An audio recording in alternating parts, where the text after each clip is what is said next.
अल्लाहुम्मा सल्लि अला मुहम्मदिन व अला आलि मुहम्मदिन कमा सल्लैता अला इब्राहीम व अला आलि इब्राहीम इन्नका हमीदुम मजीद। अल्लाहुम्मा बारिक अला मुहम्मदिन व अला आलि मुहम्मदिन कमा बारकता अला इब्राहीम व अला आलि इब्राहीम इन्नका हमीदुम मजीद। सीरतुन नबीना दर्शમાં આપણે ચાલી રહ્યા છીએ। 17 ભાગ આપણે સાંભળી ચૂક્યા છીએ। શરૂઆત છે આપણી। ઇન્શાઅલ્લાહ આજના દર્શમાં આપણે સાંભળશું સીરત અને સાહિત્યના સંપાદનની ટૂંક તારીખ। રસૂલુલ્લાહ સલ્લલ્લાહુ અલૈહિ વસલ્લમની આ દુનિયામાં પધામણી થઈ તે સમયે અરબમાં ન મદ્રસા હતા, ન શાળાઓ હતી, ન સ્કૂલો કે કોલેજો હતી। જાહિલિયતનો જમાનો હોવાથી આખા અરબ પર જહાલતનો અંધકાર છવાયેલો હતો। ભણવા ગણવાનો કે પઢવા પઢાવવાનો કોઈ રિવાજ ન હતો। તે યુગના બાળકોના વસ્તુ બગલમાં બાંધીને નિશાળે જતા હતા। ના મા બાપને તેઓના શિક્ષણની કોઈ ચિંતા હતી। જવલે જ કોઈ એવો ઇન્સાન મળી આવતો જે લખવા વાંચવાનું જાણતો હોય। ખુદ મક્કા જેવા અરબમાં પંકાયેલા અને હજ યાત્રીઓથી ધમધમી રહેલા શહેરમાં માંડ 15થી 20 જેટલા લોકો લખવા વાંચવાની કળા જાણતા હોવાનો ઇતિહાસમાં ઉલ્લેખ મળે છે। બાકીના બધા લોકો અનપઢ એટલે અભણ કે અશિક્ષિત હતા। ઇલ્મ શી વસ્તુ છે અને કેવી રીતે તેને ફેલાવો કરવો, કર્મ શી વસ્તુ છે અને કેવી રીતે તેનો ઉપયોગ કરવો તે થોડાક લોકો સિવાય કોઈ જાણતું ન હતું। ફક્ત મોઢે મોઢ શીખડાવવાની એક પ્રથા કે પરંપરા હતી જે બાપ દાદાથી ઉતરી આવતી હતી। 40 વર્ષની વયે રસૂલુલ્લાહ સલ્લલ્લાહુ અલૈહિ વસલ્લમને પૈગંબરી મળી તો સૌથી પહેલી આકાશી વહીમાં જ આપને ઇલ્મ અને કલમનું મહત્ત્વ સમજાવી દેવામાં આવ્યું। પછી જ્યારે આપે ઇસ્લામની તબલીગ શરૂ કરી તો સાથે સાથે મુસલમાન બનનારાઓને ઇસ્લામનું શિક્ષણ પણ આપવા માંડ્યું। આપે શિક્ષણ આપવાની તે જ મોઢે મોઢની પદ્ધતિ અપનાવી હતી જે અરબના કબીલાઓમાં પરંપરાથી ઉતરી આવી હતી। કારણ કે આ હતું કે લખવા વાંચવાનું અને કલમથી કામ લેવાનું આપ જાણતા ન હતા। આકાશથી ઉતરનારી વહી એટલે કુરાનની આયતોને લખી લેવાની કામગીરી લખવા વાંચવાનું જાણનારા આપના સહાબા બજાવતા હતા।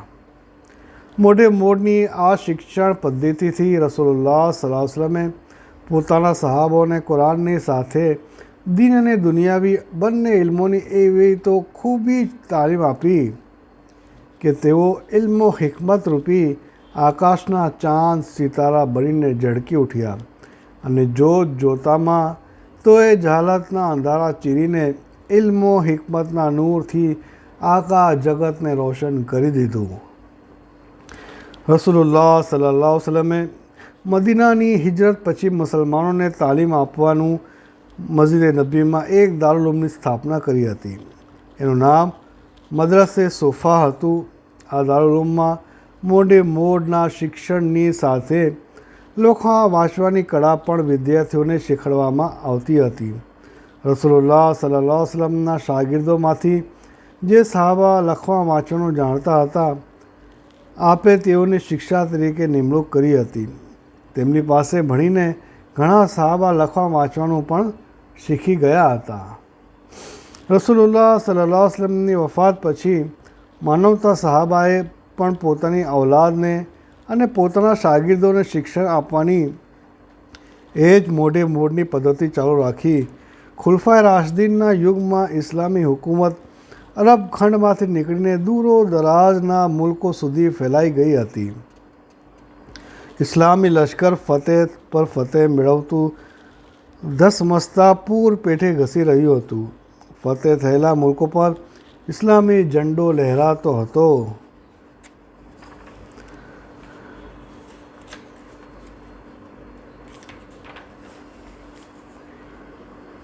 એની સાથે જ ઇસ્લામની તબલીગ અને દીની શિક્ષણનું કામ પણ લંબાતું ચાલ્યું ગયું હતું।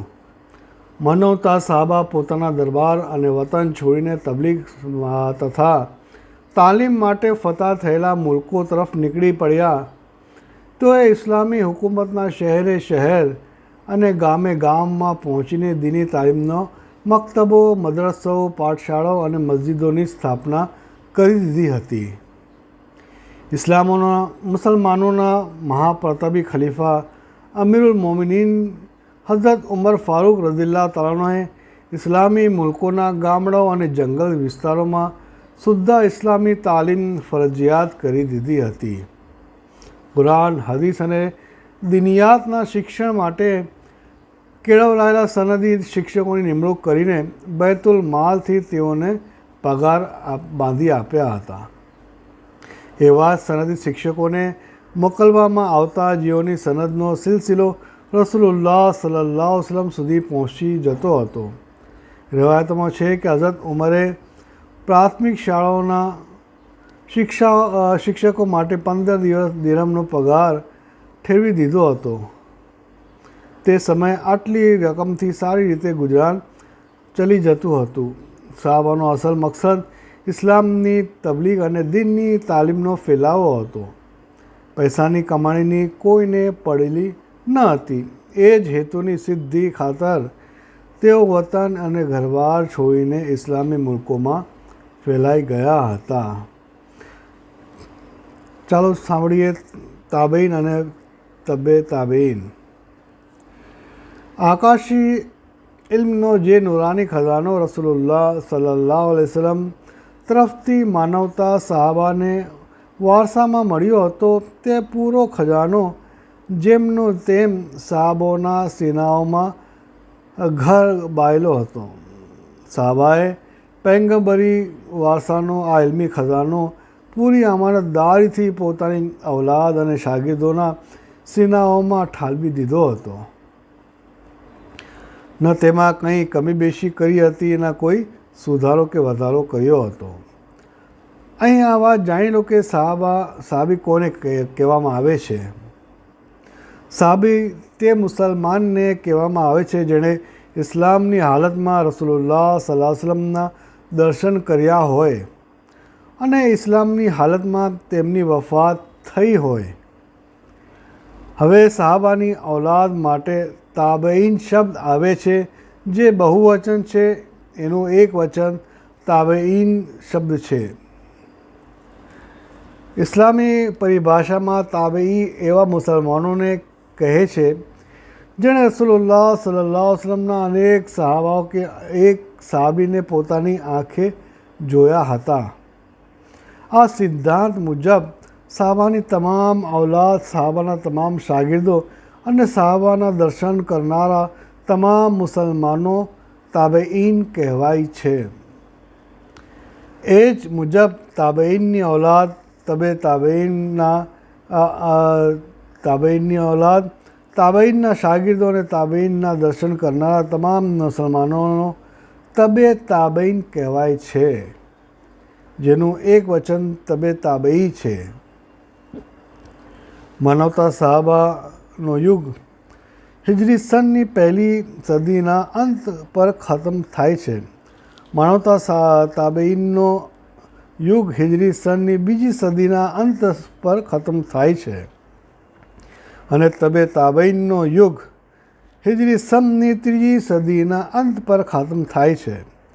એ મુદ્દત દરમિયાન કાફિર, મુશરિક, મુરતદ કે નાસ્તિક તરીકે મરણ પાવનાર કોઈ વ્યક્તિ ન સહાબી હોઈ શકે છે, ન તાબેઈ હોઈ શકે છે, ન તબે તાબેઈ હોઈ શકે છે.